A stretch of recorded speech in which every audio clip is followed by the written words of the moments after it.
भगवान श्री कृष्ण के नाम से पहले श्री राधा रानी का नाम क्यों लिया जाता है? आइए जानते हैं इस लीला को।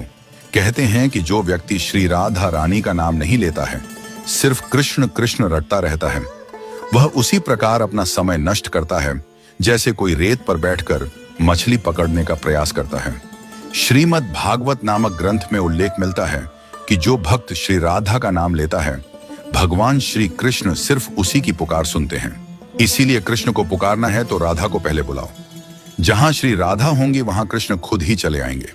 पुराणों के अनुसार भगवान श्री कृष्ण स्वयं कहते हैं कि राधा उनकी आत्मा है, वह राधा में और राधा उनमें बसती है। श्री कृष्ण को पसंद है कि लोग भले ही उनका नाम नहीं लें, लेकिन श्री राधा का नाम जपते रहें। इस नाम को सुनकर भगवान श्री कृष्ण अति प्रसन्न हो जाते हैं। इस संदर्भ में कथा है कि व्यास मुनि के पुत्र श्री शुकदेव जी तोता बनकर श्री राधा के महल में रहने लगे।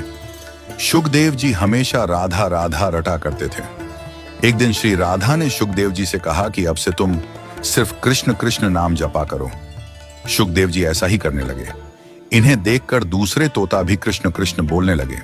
श्री राधा की सखी सहेलियों पर भी कृष्ण नाम का असर होने लगा। पूरा नगर कृष्णमय हो गया। कोई राधा का नाम नहीं लेता था। एक दिन श्री कृष्ण उदास भाव से श्री राधा से मिलने जा रहे थे। श्री राधा जी कृष्ण की प्रतीक्षा कर रही थी। तभी नारद जी बीच आ गए। श्री कृष्ण के उदास चेहरे को देखकर नारद जी ने पूछा कि प्रभु आप उदास क्यों हैं? श्री कृष्ण कहने लगे कि राधा ने सभी को कृष्ण नाम रटना सिखा दिया है।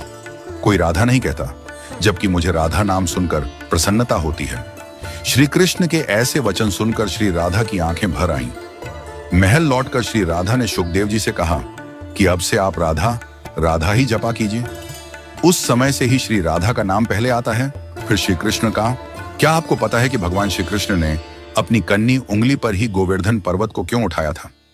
जब भगवान श्री कृष्ण गोकुल वासियों को इंद्रदेव के प्रकोप से बचाने के लिए गोवर्धन पर्वत उठाने वाले थे, तो उन्होंने अपनी उंगलियों से पूछा कि वे किस पर पर्वत को उठाएं।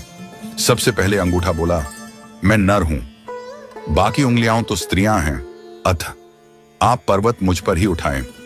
फिर तर्जनी बोली, किसी को यदि चुप कराना हो या कोई संकेत करना होता है तो मैं ही काम आती हूं, इसलिए आप केवल मुझ पर ही पर्वत उठाएं। इसके बाद मध्यमा बोली, सबसे बड़ी होने के साथ साथ शक्ति भी रखती हूं, अतः आप पर्वत मेरे ऊपर ही उठाएं। फिर अनामिका बोली, सभी पवित्र कार्य मेरे द्वारा ही संपन्न होते हैं। मंदिरों में देवी देवताओं को मैं ही तिलक लगाती हूं, अतः आप मुझ पर ही पर्वत उठाइए। अब भगवान ने सबसे छोटी उंगली कनिष्ठा की ओर देखा